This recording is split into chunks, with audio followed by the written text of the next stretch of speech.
Olá, pessoal, tudo bem? Sejam bem-vindos ao 4º episódio da primeira temporada do Pode Engravidar, o podcast que tem como objetivo desmistificar os tratamentos de fertilidade. Eu sou a doutora Eleonora. E eu sou o doutor Fábio. E nós somos um casal que ajuda outros casais a realizarem os seus sonhos de engravidar e formarem suas famílias. Hoje, então, nós vamos falar de um assunto extremamente importante. Se existe algum melhor momento para você engravidar. Então, doutora Eleonora, vamos começar contigo. Existe algum melhor momento para poder engravidar? Será que tem alguma coisa a ver com idade? Existe alguma coisa que diz, bom, agora sim é o momento que tu deves conseguir engravidar ou deves tentar engravidar? Como é que funciona isso? Então, essa é uma pergunta que pode ser ao mesmo tempo muito difícil e muito fácil. Por quê? Muito difícil porque a vida de cada um é diferente. Então, o melhor momento para mim pode não ser o melhor momento para ti, para o outro, para minha colega, para minha irmã e assim por diante, né? A gente tem muitas coisas na vida que tem que se juntarem para que a gente diga, esse é o melhor momento que eu tenho para engravidar. Então, essa é a parte difícil. Agora, também pode ser uma resposta muito simples, se a gente for pensar na parte fisiológica. Se a gente for pensar na questão da mulher como a pessoa que tem quantidade e qualidade de óvulos que, infelizmente, tem tempo para expirar. Então, pensando só nessa parte fisiológica, pensando só em que a mulher, quanto mais tempo passar, menos óvulos ela vai ter e pior a qualidade desses óvulos, a gente sim tem um melhor momento para engravidar. E aí, qual vai ser esse momento, né, gente? Se a gente olhar, o ideal seria que as mulheres engravidassem entre 20 e 29 anos. E claro que a gente pensa sempre, né, quando pensa 20 e 29 anos, dependendo das ambições e expectativas da mulher, isso fica longe do melhor momento de vida para ela. Mas por que a gente fala que o ideal seria entre 20 e 29? Justamente porque a gente sabe que a partir dali, né, na verdade, se a gente for pensar assim, quando é que a gente tem a maior quantidade de óvulos, nós temos a maior quantidade de óvulos ainda enquanto nós estamos dentro do útero da nossa mãe. E depois, quando a gente, lá pelas 20 semanas de gravidez, gente, depois dali para frente, a gente só vai perdendo óvulos com o passar da nossa vida. Então, quando a gente nasce, a gente já tem menos óvulos. Quando a gente menstrua a primeira vez, a gente já tem menos óvulos. E isso vai diminuindo cada vez mais. E se a gente for pensar na questão da fertilidade, olha só, as mulheres entre 30 e 35 anos já perdem em torno de 20% da sua fertilidade. Entre 35 e 40 anos, perdem em torno de 40%. E acima dos 40 anos, perdem em torno de 90% a 95% da sua fertilidade. E se a gente pensar que, em média, a mulher entra na menopausa em torno dos 50 anos, 48, 50, 52, dependendo do país que a gente fala, né? Mas é mais ou menos por aí, a mulher tem a tendência de perder a sua fertilidade, de começar a ter uma queda drástica da fertilidade em torno de 10 anos antes de entrar na menopausa mesmo. Então, é muito importante a questão da idade e o melhor momento é muito em função da idade da mulher. Ou seja, nós temos duas maneiras de pensar. O que acontece na vida dela e o que acontece na idade dela. O momento que ela está vivendo. Evidentemente, ela conheceu um rapaz... Eu me lembro muito bem um caso que nos procurou lá, Leonora.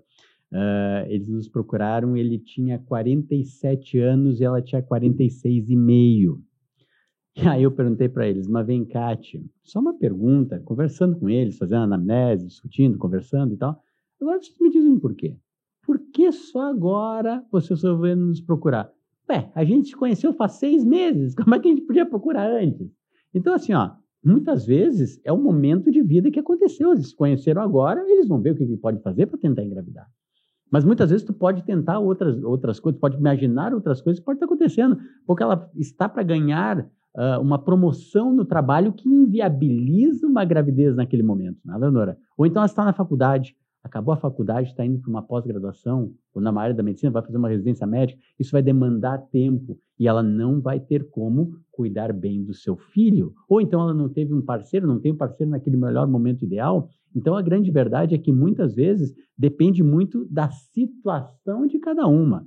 Evidentemente, quanto mais cedo, melhor. E a doutora Leonora acabou de mostrar para nós que depois dos 40 anos de idade, a fertilidade pode cair até 90%, ou seja, fica muito mais difícil, né? E isso é um dado importante. O casal não pode deixar de pensar nisso. Quanto mais tempo ele demora, menor é a taxa de gravidez em casa, com relação sexual em casa, e menor é a taxa de gravidez também no laboratório. Não dá para pensar, não, mas eu vou deixar para fazer uma fertilização, que lá eu vou conseguir sem problema nenhum. Não é bem assim a história. Quanto maior o tempo que deixa, quanto maior a idade da mulher, quanto maior a idade do homem também depois de 50 anos de idade, menor é a taxa de gravidez. Essa é a grande verdade. Uma outra coisa importante com relação a isso é que começam a aumentar também para aqueles casais que estão tentando engravidar, com o passar da idade, o risco do aborto, né?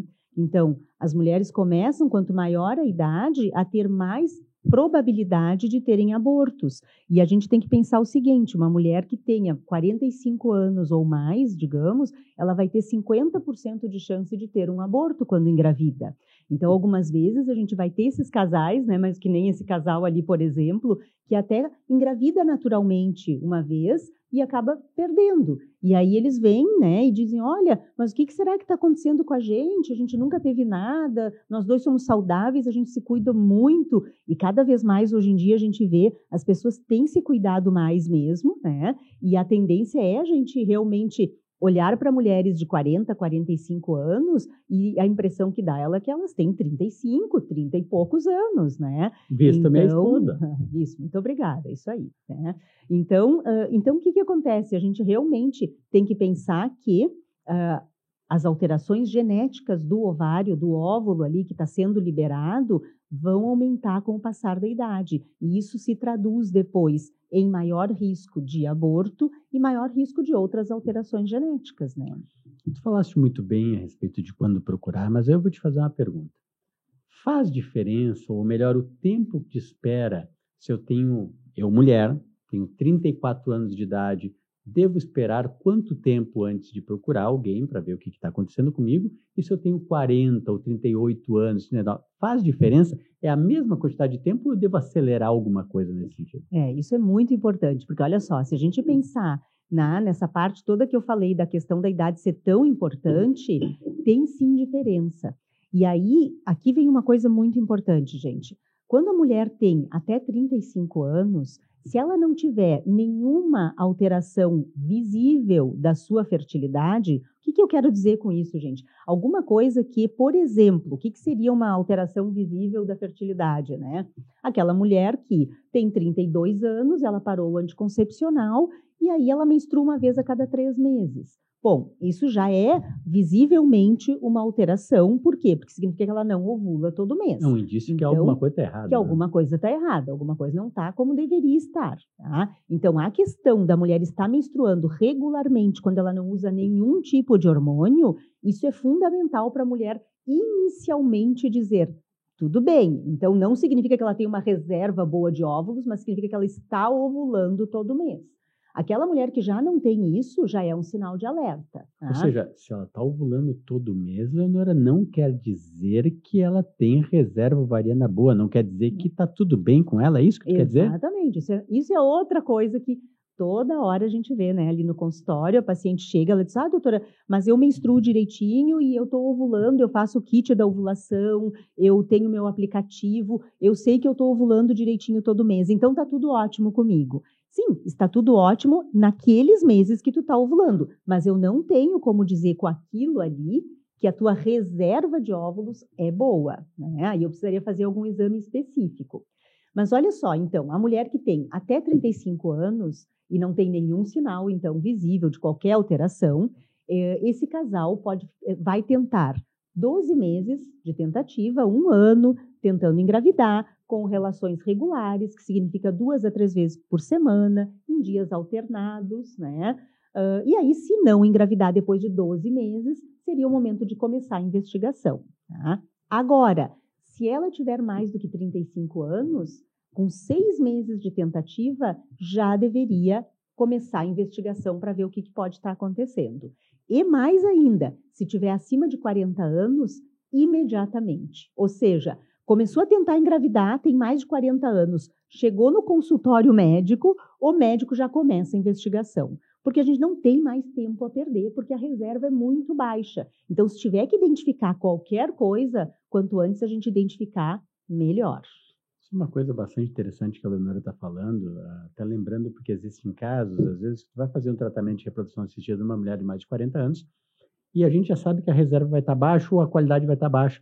Mas às vezes a reserva ovariana não está tão baixa, mas a qualidade está muito baixa. Aí tu faz um estímulo da ovulação e vem um monte de óvulo. E aí o paciente diz, não, espera um pouquinho, está tudo bem, então eu tenho um monte de óvulo, eu vou ter um monte de embrião. E depois poucos fertilizam. Por quê? Porque a qualidade está pior. Depois dos 40 anos será pior. Nem só a reserva pode ser menor, mas a qualidade provavelmente será muito pior. E muitas vezes essa é a causa pelo qual não estão conseguindo engravidar. Né? Às vezes as pessoas querem fazer um tratamento de reprodução assistida e se surpreendem no fato, mas está tendo pouco óvulo, por quê? Não, espera um pouquinho, é por isso que tu está aqui, porque tu tem alguma dificuldade. Talvez tu tenha uma reserva ovariana baixa, aí tu mostras, olha o teu hormônio antimileriano, ele está baixo, a tua reserva está baixa, e é por isso que você não consegue engravidar. Ou então, vem uma reserva até boa, mas tem mais de 40 anos, e aí fertiliza um pouco os óvulos. Por quê? Porque a qualidade dos óvulos é ruim. Essa é a grande verdade. Tudo tem um porquê. Tudo tem um porquê. Muitas vezes a gente só descobre, né, Leonora, fazendo algum tratamento de reprodução assistida. Isso aí é bem dessa forma, porque a gente, muitas vezes, os pacientes se surpreendem, como tu diz, né? Para nós, infelizmente, não é surpresa, porque que nem o Fábio disse, isso é o que nos diz o porquê as pessoas estão lá, né? Então, o que vai acontecer com essa mulher que tem 40 anos ou mais? Quando ela vai para um tratamento de fertilização in vitro, ela pode ter poucos óvulos, porque já tem uma reserva ovariana realmente muito baixa, né? Ou ela pode sim ter uma reserva ovariana acima do que seria o esperado para a idade dela, o que não significa que a qualidade vai ser melhor. A qualidade vai ser de acordo com a idade dela. E aí a tendência é exatamente essa. Algumas vezes a gente consegue coletar, vamos botar lá 14, 15 óvulos, né, numa mulher com mais idade, e no final a gente vai ter um embrião de todos esses ali que realmente chega no estágio que precisa chegar para que seja analisado geneticamente ou para que seja transferido. E para nós isso é uma vitória, né? Por quê? Porque é o que nós estamos procurando. E a gente costuma falar para esses casais, é uma mineração que a gente faz, né? Quando a gente chega nessa fase, a gente está é como se fosse lá, né? Tentar achar pedacinhos de ouro numa mina, né? E é isso que a gente vai fazer, né? Muito bem, Leonora. O paciente tem um histórico, isso é uma outra questão importante que os pacientes perguntam, tem um histórico de abortamento, eu abortei 3 vezes. Devo esperar para procurar? Por que eu devo esperar? Ou eu posso prosseguir e esperar para ver o que pode acontecer? Deve investigar alguma coisa? Outra situação. Fui lá, tinha endometriose, tratei, fiz cirurgia, melhorei, tentei engravidar, não consegui, voltei a ter dor, procurei um especialista, ele fez uma nova cirurgia. Daqui a pouco são 2, 3, 4 tratamentos de endometriose. Ela vai voltar? Será que eu tenho que procurar alguma coisa? Baixa mais a reserva ovariana? Como é que funciona isso? Então, 2 cenários. Abortamento de repetição e endometriose. Como é que funciona isso? Então, nos abortamentos, tá? Depois de 2 abortamentos, a gente já vai começar a investigar sim, tá? Quando a mulher tem um aborto, a gente tem que pensar que isso, dependendo da idade, a gente vai ter, como eu falei, por exemplo, a mulher tem 40 anos, teve um aborto, bom, provavelmente a causa vai ser uma alteração daquele óvulo, né? Uma alteração genética e assim por diante. Mas para qualquer casal, com 2 abortos a gente já começa a investigar. Não dá para ficar esperando, não é para, né? Mas será que, né? Não, o ideal é já investigar, né? E na questão da endometriose, o que é que eu diria que a gente precisa atentar, né? Se a paciente, por exemplo, já fez cirurgia para endometriose, na imensa maioria das vezes, as pacientes que fazem cirurgia, diferente de outras alterações que vão para a cirurgia e que o médico muitas vezes vai dizer, olha, tu fez a cirurgia, agora tu tem que esperar 6 meses sem engravidar para daí começar a tentar engravidar. Na endometriose, a gente tem o contrário. Na imensa maioria das vezes, tá? Claro, algumas vezes a gente vai ter uma endometriose grave, profunda, que tenha que mexer em intestino, em bexiga, e que realmente vai precisar um pouco mais de tempo de recuperação. Mas nas outras cirurgias, o quanto antes a mulher voltar a tentar engravidar, melhor. Porque a gente sabe que, infelizmente, a endometriose, ela é uma doença que tem a tendência de reincidir, de voltar, né? Aquela pessoa que tem endometriose, ela tem predisposição para ter endometriose. Então, não é uma pessoa que, fazendo uma cirurgia, ela vai dizer, eu fiz a cirurgia de endometriose, então eu estou livre disso para o resto da vida. Não, se ela não fizer nada depois da cirurgia, e as mulheres que querem engravidar, elas não vão fazer tratamento para impedir o retorno da endometriose. Por quê? Porque todos os tratamentos com medicações que a gente faz para impedir a endometriose também vão impedir que a mulher engravide. Então, na verdade, para aquela mulher que quer engravidar, ela tendo feito a cirurgia de endometriose, o quanto antes ela conseguir engravidar depois, melhor. Então, eles têm que começar a tentar, tão logo o cirurgião tenha liberado, né, do pós-operatório, já é hora de tentar engravidar. Perfeito. E uma outra situação, Leonora. Então, a mulher tem 34, 35 anos de idade e ela não quer ter filho nesse momento. Ela deve procurar ajuda para criopreservar? Vale a pena? Como é que funciona o congelamento de óvulo? É verdade? Existe isso? Como é que funciona isso? Pois é, aí é que tá, né? Muita gente fica nessa, principalmente pensando assim, vale a pena? Porque é uma época da vida da mulher super tumultuada, que ela está focada em 1000 coisas, menos a questão da fertilidade, e principalmente focada em não engravidar mais do que pensando na gravidez, né? Mas eu diria que esse é o momento de botar na lista o que precisa, sim, né, pensar no congelamento de óvulos. Porque, de novo, quando a gente fala qual é o melhor momento para engravidar, é como eu disse, a gente tem o momento do corpo da gente, o momento fisiológico, e que muitas vezes, se não na maioria, não vai coincidir com o momento social nosso, né, de gravidez. Então, sim, aquela mulher que chegou eu diria mais, chegou nos 30 anos e não tem nenhuma perspectiva de gravidez nos próximos 4 anos, primeiro, já tem que fazer uma avaliação da sua fertilidade, ter ideia se a sua fertilidade está dentro do esperado para a sua idade, pode ser melhor do que o esperado ou até pior, né? E aí, além disso, começar a pensar, então, dependendo no congelamento de óvulos, né? E uma outra coisa importante é aquela questão, uma vez que a gente identifica que a fertilidade dessa mulher está dentro do esperado, ou até é melhor do que seria para a idade, é mais um motivo para a gente pensar em congelar naquele momento. Porque quanto maior o número de óvulos eu tiver congelado, maior a chance dessa mulher engravidar lá no futuro, quando ela quiser usar esses óvulos. Até porque né? A qualidade desse óvulo vai ser muito melhor do que uma moça de 40 anos de idade, Sim, correto? Então, com quanto certeza. mais precoce, melhor a qualidade. Normal, é comum os pacientes chegarem e dizer, não, pera um pouquinho, está tudo bem comigo. Eu sei que na hora que eu quiser engravidar, eu vou engravidar. A coisa não é bem assim. Não é matemática. A taxa de gravidez mensal de uma moça de 35 até 35 anos de idade é aproximadamente 16% a 18% por mês. Essa é a grande verdade. E depois dos 40 anos é 5% a 8% por mês. Essa é a taxa de gravidez se tiver tudo normal. Então, pessoal, daqui a pouco pode não ter alguma coisa normal, pode ter uma endometriose, pode ter uma reserva ovariana mais baixa, vai ser inferior a essa taxa de gravidez. Ou se a qualidade do sêmen também for pior, vai tudo diminuir essa taxa de gravidez. E daqui a pouco você acha que está tudo certo, vai tentar engravidar e não consegue engravidar. A grande verdade é que tem que ficar atento para isso, tem que ficar alerta para isso. Congelamento de óvulos é uma realidade, se traduz por excelentes taxas de sucesso. Caso você precise utilizar, está lá congelado esses óvulos.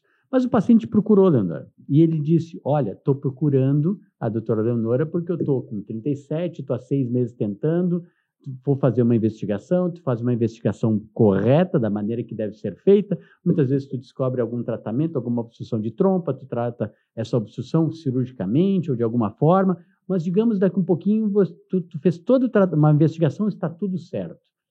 Existem formas de tratamento além da fertilização? Eu posso fazer simplesmente uma indução? Posso fazer inseminação? Como é que funciona isso? Me explica um pouco melhor. Então, tem vários tipos de tratamento que podem ser feitos, né? E uma coisa que a gente tem que chamar atenção. O tratamento da minha vizinha, o tratamento da minha irmã, o tratamento da minha amiga pode não ser o mesmo tratamento que eu vou precisar. A chance da minha vizinha, da minha irmã, da minha amiga de engravidar pode não ser a mesma chance que eu tenho de engravidar.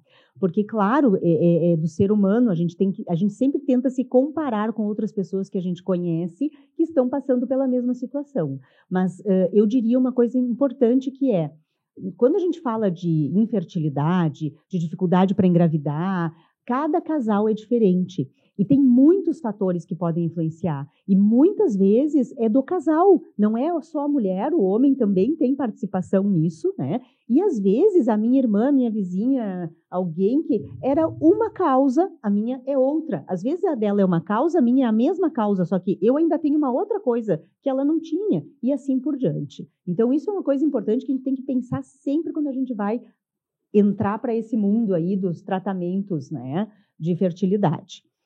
Outra coisa importante é que um casal que esteja tentando há 3 anos engravidar e que a gente tenha feito todos os exames e a gente não tenha descoberto nada, que a gente chama de infertilidade sem causa aparente, que é realmente o que o nome diz, não tem uma causa aparente. Claro que toda infertilidade vai ter alguma causa, mas a gente às vezes faz todos os exames e não aparece nada.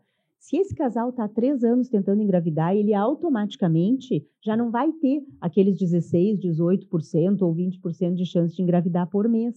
Ele vai estar em torno de 3% de chance de engravidar por mês. É a regra dos 3. 3 e 3, exatamente. Então, isso é importante as pessoas saberem. Por quê? Porque muitas vezes os casais chegam, já estão tentando engravidar há 3, 4, 5 anos, né? E na hora que a gente vai propor os tratamentos, eles acham que qualquer tratamento que a gente vai propor vai dar 90% de chance de gravidez, 100% de chance de gravidez. Uma coisa importante que tu está me dizendo. Dependendo do tipo de tratamento proposto, tu vai ter uma chance maior de sucesso e menor de sucesso, correto? Exatamente. Independente da causa também, tu vai ter uma chance maior ou menor de sucesso. Uhum. Como é que funciona isso? Indução da ovulação. Vamos começar.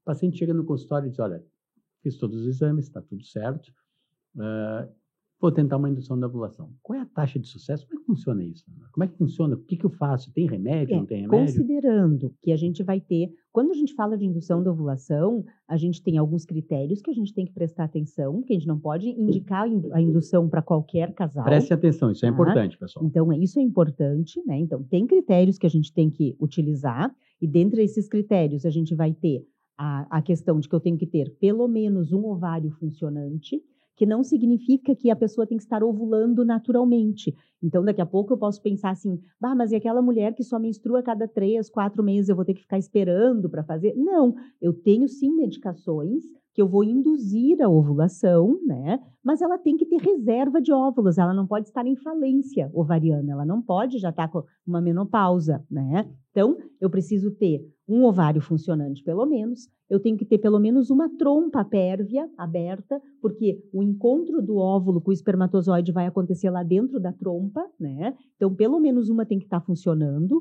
Eu tenho que ter a cavidade do útero, o endométrio, o lugar onde o embrião vai se fixar e ter que crescer, tem que ser normal também, né? E eu tenho que ter um número mínimo de espermatozoides com qualidade para eles chegarem lá e conseguirem fazer a fertilização, porque eles vão ter que correr pelo útero, vão ter que correr pela trompa, vão ter que encontrar o óvulo, fertilizar, tudo tem que acontecer naturalmente. E se tudo isso acontecer direitinho, qual é a chance que a gente vai ter? Aproximadamente a chance que a gente teria naturalmente num casal que não tem nada. Ou seja, a chance de uma relação sexual naquele mês. Isso, porque a gente está trazendo... Só que aí a gente tem que lembrar que dependendo do caso, esse casal que está ali nesse momento fazendo esse procedimento, ele já não tem essa chance natural nesse momento. Ele tem uma chance bem menor. Então, nós vamos trazer de volta para essa chance. Tá? Na indução da ovulação, a mulher usa essas medicações para induzir a ovulação, faz ecografias seriadas, e aí no momento que ela estiver no período fértil, a gente orienta as relações em casa, que é chamado relação programada ou coito programado. E ela vai ter relação dia sim, dia não, uns 2, 3 dias, e depois a gente vai ter uma nova ecografia para ver se ela ovulou, e aí marcamos o exame de gravidez. Muito bem. Segunda etapa. Então, todo mundo entendeu. Controle de indução da ovulação ou indução da ovulação, o que se faz? Se usa alguns medicamentos, no máximo que tu vais conseguir é uma taxa de gravidez como se não tivesse nenhum problema para engravidar em casa, ou seja, 16% no máximo. Essa é a grande verdade. Segundo ponto, ou então, se tiver 40 anos, vai ser 5 a 8%, né? Então tem que pensar muito bem na idade da mulher, o que está acontecendo. Então tem que ver os fatores que estão levando à infertilidade e para que lado a gente deve fazer o melhor tratamento para a pessoa engravidar em casa. Segundo ponto, Leonor, então esse casal não vai fazer uma indução da ovulação e agora ele quer fazer inseminação ou fertilização. Tem diferença? Como é que funciona isso? Então, aí o que acontece?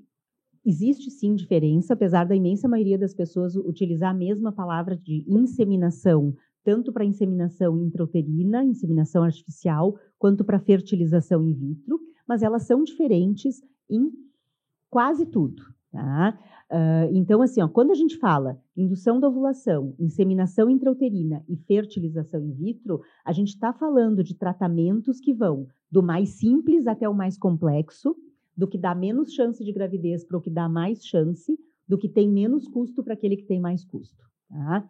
E falando da inseminação contra a fertilização in vitro, na inseminação intrauterina, o que vai acontecer? A primeira etapa é que nem a indução da ovulação.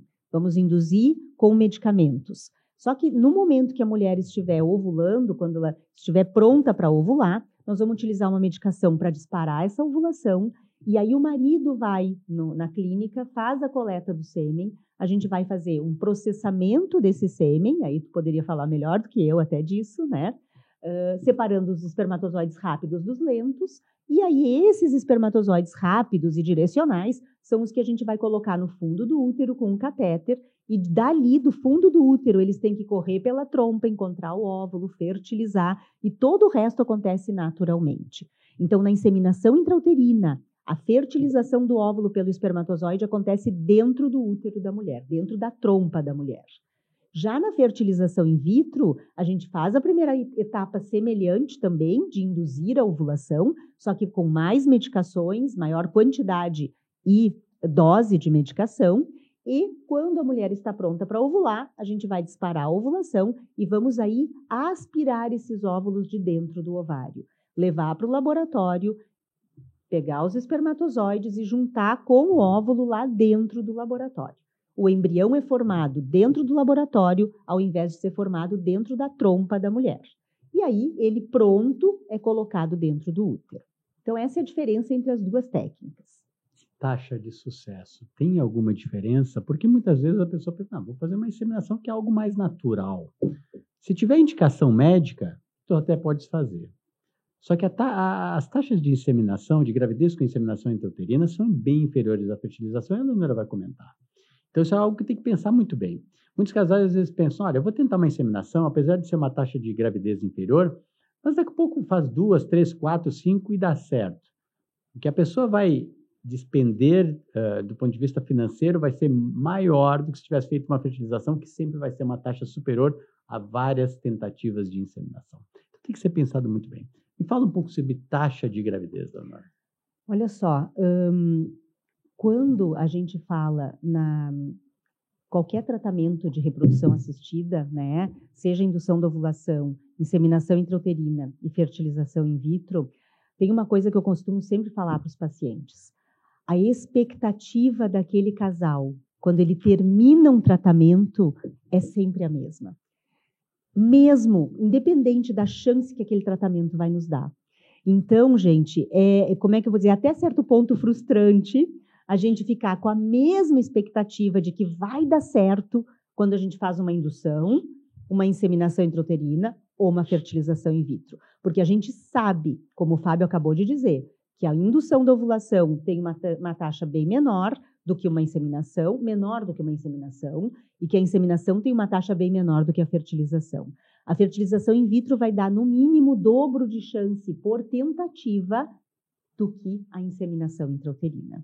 Então, nós vamos ter em torno de 25% de chance por tentativa para inseminação intrauterina, se tudo for maravilhosamente bem, e nós vamos ter de 40% a 50% ou até mais na fertilização in vitro por tentativa, se tudo for bem também. Dependendo da idade da mulher, uma mulher mais jovem vai ter uma taxa de gravidez, uma fertilização superior a 50%, com certeza. Isso e uma aí. mulher com 45 vai ter inferior a 30%, com certeza, não se questiona isso. Então, a idade da mulher acaba sendo um critério importante, independente se está tudo bem ou não, para as taxas de gravidez. E para o Eleonora foi muito feliz quando ela falou. O que importa para o casal, o que importa para vocês que estão assistindo é o bebê em casa, independente do tratamento. E a gente tem que entregar aquilo que dá maior chance, muitas vezes, em menor espaço de tempo, principalmente se a pessoa está ficando com mais idade. Então, muitas vezes, tu indicas um tratamento de fertilização in vitro, por causa que o tempo que nós temos para aquele casal engravidar, aquela quantidade de óvulos de boa qualidade está cada vez menor. E, às vezes, tu tem que apressar o tratamento para que ela engravide em casa. Essa é a grande verdade, porque o objetivo é filhos em casa. Esse é o grande objetivo. Então, a gente tem que pensar o que é melhor para o casal, a gente tem que pensar aquilo que é melhor para aquela situação específica que ele está vivendo. E, às vezes, para o outro, uma outra situação, né? Às vezes, pega uma mulher de 35, é uma situação, 40 é outra situação, são idades diferentes. Vocês veem? E, às vezes, a mesma patologia, a mesma situação, mas com idades diferentes, porque o principal critério ainda é idade para a mulher, o principal critério de engravidar. Essa é a grande verdade. Essa questão das chances de gravidez tem um outro fator que a gente tem que chamar atenção, que é quanto tempo eu vou ficar fazendo cada coisa, né? E é muito comum a gente pegar pacientes, às vezes, que fazem indução de ovulação em casa, eu diria, né? Começam, porque quando a gente fala na indução da ovulação, existem algumas medicações que elas são via oral, né? São comprimidos que a pessoa toma. Então, aí vem de novo aquela coisa de que, às vezes, uma vez foi prescrito aquele comprimido para a pessoa, e aí, dali para frente, ela continua tomando todos os meses aqueles comprimidinhos na tentativa de engravidar. E quando ela se deu conta, faz 1 ano e meio que ela está fazendo isso. Então, isso é o tipo da coisa que não pode acontecer, gente. Para quem quer engravidar, e se a gente vai falar qual é o melhor momento, não dá para ficar 1 ano e meio numa tentativa de qualquer coisa, mesmo que seja a coisa mais simples do mundo, né? Então, o que acontece? Quando a gente entra nessa escadinha de tratamento ali, que vai da indução da ovulação, inseminação intrauterina e fertilização in vitro, eu diria que a gente não pode ultrapassar 6 ciclos para cada coisa. E, mais que isso, a maioria das mulheres, mais de 70%, 75% dos casais, vai engravidar nos 3 primeiros ciclos de determinado tratamento, quando aquele tratamento é efetivo para aquele casal. Então, não adianta, claro que eu vou dizer, mas aí teve a fulana, eu conheço uma pessoa que fez 6 e no 7º ela engravidou. Claro, todo mundo vai conhecer essas pessoas, só que é em um monte de gente. E se tu não é aquele tu tá naquele monte de gente que só está perdendo tempo de poder fazer alguma coisa a mais que vai trazer para ti a melhor chance de gravidez. É aquela coisa do câncer de pulmão e cigarro, né? Olha, tia, mas eu fumei toda a vida e não tenho câncer de pulmão, mas tem um monte de gente que fumou e teve câncer de pulmão. Então, a grande verdade é a seguinte, cada um tem uma genética, cada um tem uma probabilidade. E as probabilidades, elas se repetem, só que daqui a pouco tu está perdendo tua chance, porque tu está ficando mais velha e aí a taxa de gravidez vai ser menor. Essa é a grande verdade. Então, tem que ter inteligência emocional na hora da escolha do melhor tratamento. Essa é a grande verdade. O que é melhor? E muitas vezes, e a Leonora fala muito bem sobre uma escadinha, começa de uma maneira, não deu certo, vai para outra, não deu certo, vai para outra. Evidentemente, se eu tenho uma obstrução de trompa, não adianta tentar fazer indução, porque o espermatozoide não vai namorar o óvulo, ele não vai se encontrar nunca. Agora, se porventura está tudo normal, tu tem uma idade jovem, quer tentar, tenta um pouquinho algum tratamento, 3, 4, 5, 6 ciclos. Não deu certo, parte para o próximo. Não deu certo, parte para o próximo. Porque muitas vezes tu vai ver que tu chega a um ponto que tu começa a ficar cansado do tratamento. E o que tu não pode é ter esse cansaço, tu tem que acreditar. Os tratamentos de reprodução, a Eleonora fala uma coisa que eu acho fantástica, é uma maratona. Ou seja, não é uma corrida de 100 metros rasos, é tentar, tentar, tentar. Uma hora dá certo. Só que se porventura tu tiver uma indicação precisa para fazer tal tratamento, não adianta inventar coisa, inventar moda, porque não vai dar certo, tem que fazer aquilo que é o mais correto.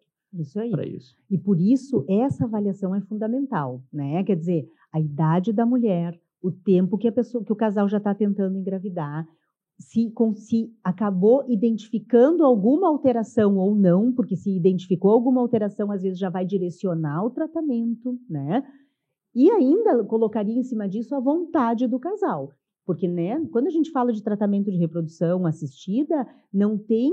Claro, vai ter o certo ou errado, que nem o Fábio falou, se alguém tiver obstrução das trompas, não adianta querer fazer uma coisa onde o óvulo tem que encontrar o espermatozoide lá dentro da trompa. Mas fora essas situações específicas, não tem o certo ou o errado, vai ter o quê? Vai ter para cada tipo de tratamento uma chance diferente, né? Um custo diferente, uma chance diferente e uma complexidade diferente. E o casal tem autonomia também para decidir por onde ele quer passar, qual é o caminho que ele vai querer fazer. É porque daqui a um pouquinho o casal está 4 anos tentando, não aguenta mais. Eles estão sentindo que daqui a um pouquinho não vai dar certo, eles estão estressados. Espera um pouquinho. A minha função, muitas vezes, é entregar o mais rápido possível esse filho para eles ficarem contentes. E muitas vezes eles pedem, olha, Fábio, eu estou cansado, Leonora, eu estou cansado, já fiz indução, pelo amor de Deus, cansei, me faz aquilo que dá maior chance em menor espaço de tempo. E a gente vai fazer isso, porque a autonomia do casal ele é fundamental. Agora, chega de óvulo. Vai então, continuar falando? Não, eu não vou continuar falando. Na verdade, o que eu ia dizer é o seguinte, eu ia dizer que eu ia te fazer uma pergunta, olha só, tu até agora fez eu perder. Isso é o que o marido faz com a esposa, né, de vez em quando, viu só? Tá, então, olha só. Eu ia perguntar o seguinte, né? Porque realmente a gente falou agora de óvulo, de mulher, e falou muito da idade da mulher, né? Mas uma coisa que sempre fica, todo mundo pergunta também, é a questão assim, ó, tem uma idade para o homem, né? Tem uma determinada idade que é a melhor para o homem, que não é? As alterações todas, elas vêm só em decorrência da mulher. Qual é o papel do homem aí nessa história? Brilha, Fábio, agora é a tua vez. Agora chegou a minha vez. Bom, isso aqui é uma coisa bastante interessante de falar, porque a gente sabe que a idade da mulher, a idade do óvulo é o principal critério para conseguir engravidar. Mas não adianta ter um espermatozoide de má qualidade, porque não vai dar certo também. Também tem que ter um espermatozoide de boa qualidade, visto que 20% das causas de infertilidade são conjugais, ou seja, são os dois lados. É o binômio, não só homem quanto mulher, pode ser os dois lados a causa da infertilidade. Bom, nós sabemos que homens acima de 45 anos de idade têm uma chance maior de ter alteração genética nos espermatozoides. Homens acima de 50 aumentem até 30% da chance de ter um filho com autismo e até 50% de ter um filho com esquizofrenia. Ou seja, a qualidade seminal vai piorar sim depois dos 45, 50 anos de idade, sem dúvida nenhuma. Então essa história de dizer que o homem mais velho, com 70, 80, engravida tão fácil quanto o homem de 20, não é verdade. Evidentemente que depende muito da qualidade do óvulo, da idade do óvulo, para nós termos uma taxa de gravidez boa ou não. Mas o homem envelhece também os espermatozoides. Isso é importante, tem que deixar claro isso. E existem alguns exames que a gente já pode fazer para ter uma ideia se isso está causando algum problema, como, por exemplo, o exame da fragmentação de DNA de espermatozoides, que é um exame no sêmen, que aí eu vou ter uma ideia se pode estar impactando negativamente a idade do homem na taxa de gravidez. Mas a grande verdade é que quanto mais cedo, melhor, né? Essa é a grande verdade, mas não tem uma data limite. A gente sabe que após os 45 anos começa sim a piorar a qualidade do sêmen, baseado somente na idade do homem. Isso é muito interessante, porque muitas vezes a gente tem justamente aquela ideia, né? Que, para o homem não tem problema nenhum, qualquer idade tá bom, né? Mas não é assim. E me conta mais uma outra coisa, quando a gente fala na questão de histórico do homem, quais são as coisas que quando tu conversa ali, faz a anamnese, né? Conversa, chamam a atenção que podem ser um sinal vermelho ali para alguma alteração? Pois é, quando ele deve imaginar em procurar um médico. Em primeiro lugar, eu não paro de falar do esteroide anabolizante. Então, se ele está querendo utilizar, procure um médico antes para congelar o sêmen, para deixar tranquilo, para ficar tranquilo, caso depois não produza mais espermatozoides, tem material congelado para um tratamento de fertilização in vitro ou de inseminação intrauterina. Ou seja, antes de começar a tratar com reposição hormonal ou então quer usar uma dose mais elevada, não questionamos o porquê que tu estás utilizando, mas como tu vai utilizar e principalmente os efeitos deletérios dessa utilização, porque pode levar à infertilidade. Congela antes. Isso é uma situação. Segunda situação, o paciente vem e diz, olha, no passado meus testículos não desceram. Ainda hoje eu atendi um paciente com essa história. Não descer nos testículos significa que o testículo tem alguma situação. Então, aquele homem que casou, que está tentando engravidar, e de repente ele diz, olha, eu demorei para descer meus testículos, ou então eles não desceram para o escroto, eles ficaram na virilha, na região inguinal. Será que isso atrapalha? Atrapalha, sim. Isso é um sinal de alerta para o médico, para o paciente, procurar um médico para saber o que está acontecendo. Histórico de cachumba. Cachumba eu acho o máximo, porque todo mundo pensa cachumba é igual a infertilidade. Não é bem assim. Toda cachumba, toda pessoa, toda criança que tem cachumba, ela não terá problema de fertilidade desde que a cachumba tenha ocorrido antes da puberdade, ou seja, antes de 10, 11, 12 anos de idade. Se ela aconteceu depois da puberdade, se essa pessoa teve cachumba depois da puberdade, ela tem uma chance de 20% de predileção desse vírus da cachumba ir acometer o testículo. Ela comete órgãos endócrinos, e o testículo é um órgão endócrino, e acometendo esse testículo, ela pode causar um aumento do volume e depois atrofiar, secar esse testículo. Se atrofiar esse testículo, esse homem pode não ter mais filho. Mas isso só acontece em 20% das situações onde o vírus da cachumba vai lá, a pessoa tem cachumba depois da puberdade, ou seja, depois dos 10, 11, 12 anos de idade. Antes disso, isso não acontece, não tem como isso acontecer, tá? Existem algumas outras situações. Eu tive alguma cirurgia no passado. Eu fiz uma hérnia inguinal na infância. Opa, será que isso pode levar a algum problema? Pode sim. Por quê? Porque se daqui um pouquinho tu fez uma cirurgia de hérnia inguinal na infância, principalmente quando é bebê, muitas vezes tu não consegue ver aquele canalzinho chamado canal deferente, que é o canal que a gente corta na vasectomia. E ele pode ficar simplesmente grudado ou ser seccionado durante o procedimento de cirurgia de hérnia na infância. Quando o bebezinho é muito pequenininho, é difícil do cirurgião pediátrico conseguir descartar alguma lesão. E muitas vezes o homem pode não ter espermatozoides no ejaculado devido a simplesmente essa situação. Mas a situação principal que ele deve se alertar é se ele encontra varizes no testículo. Se ele está lá, tem uma idade, 13, 14 anos de idade, não está famosa pensando, varicocele, é a varicocele, né? Ele tem 13, 14 anos de idade, não está querendo ter filhos, não é? Imagina um menino de 13, 14 anos, o guri não quer isso aí. Bom, mas ele encontra veias dilatadas, ele deve procurar um médico. Por quê? Porque talvez ele já comece a piorar a qualidade desse testículo, a qualidade desses espermatozoides produzidos por ele. Não é todo homem que tem varizes, não é todo homem que tem varicocele que tem infertilidade, pelo amor de Deus. Não pensem nisso. Por outro lado, como a gente sabe que 20% da população tem varicocele, não vou estar operando todo mundo que tem varicocele, porque o tratamento é cirúrgico da varicocele.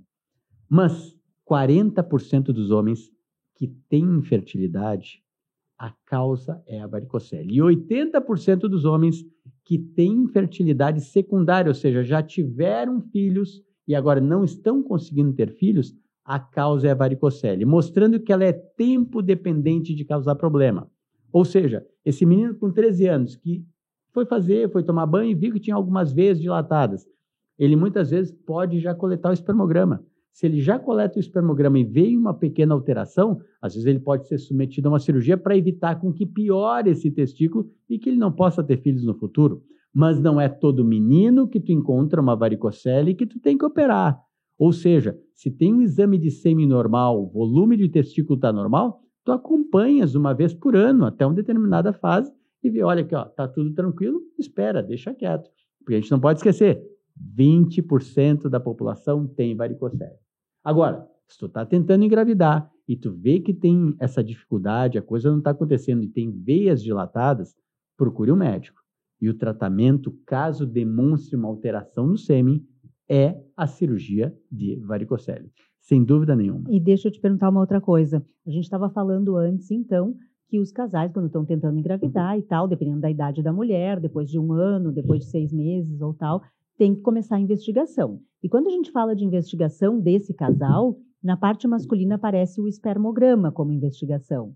Mas te pergunto, só precisa isso na investigação do casal? Pedir para o marido o espermograma? Não. Ou seria importante ele ser examinado e ser... Isso é fundamental, pessoal. O espermograma não é um teste de fertilidade. Primeiro ponto, se o casal está tentando engravidar e não consegue, ele tem que ser examinado por um médico especialista. Por quê? Ele pode ter um câncer de testículo.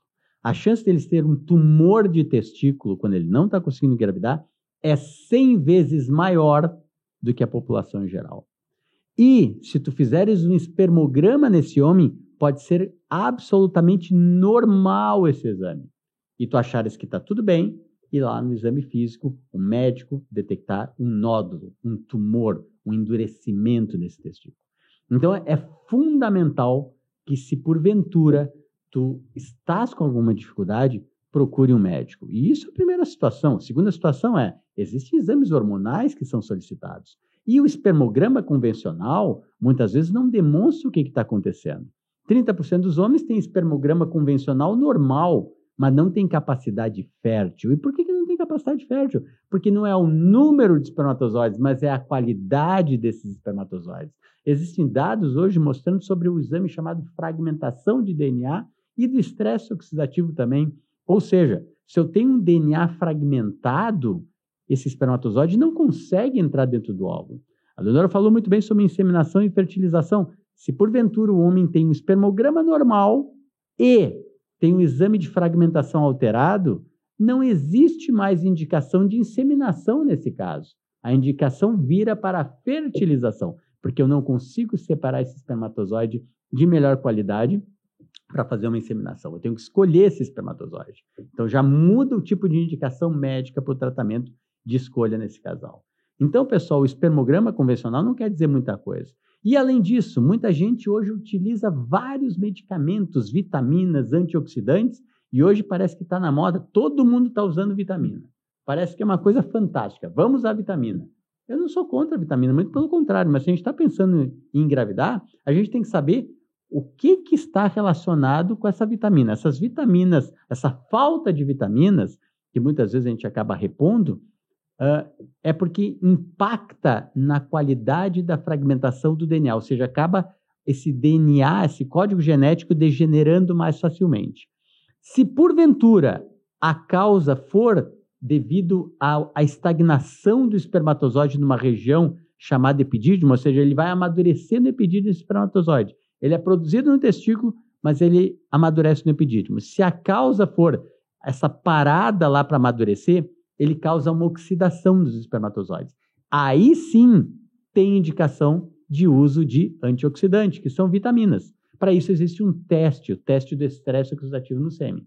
Se porventura não for estresse oxidativo, a causa da fragmentação, não existe indicação de uso de vitaminas, ou seja, não vai funcionar nada, vai só estar gastando dinheiro. Então a gente tem que saber qual é a causa. Para isso, tem que procurar alguém que vai poder orientar de melhor maneira esse casal que está precisando, que está querendo engravidar. Então, até perguntando nisso aí, né?